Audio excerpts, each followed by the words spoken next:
I'm dying to know from you. You said, hey, in your 20s, you had a whole bunch of different jobs. Like what? Well, so I have an undergrad degree in biology. Creativity was not really on my radar. Well, it kind of was on my radar, but not in a professional sense. And my very first job after college was working with the U.S. Forest Service in Washington State. And I was a stream surveyor. And so we would just go walk up streams all day and measure things and collect data. There's a pretty good coaching metaphor right there, it seemed to me. Well, yeah, tell me what you're thinking. What's the metaphor there?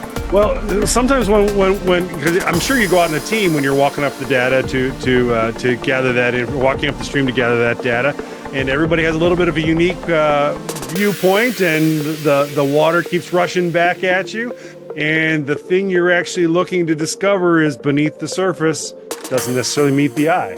Mm-hmm. I love it. Yeah, actually, one of the tools we used, maybe there's a metaphor here, is so we would collect all this kind of surface level data, and then we would go back to see if there were fish in the stream. And we would come in with this, I don't even remember what the device was called, but this electric shock thing. And it was this backpack with these probes, and you'd put the probes in 2 points in the river, and then shock the river, and if there were fish, they would get shocked and they would just come up to the surface. They'd be stunned. I mean, they didn't die. It was almost like getting tased, right?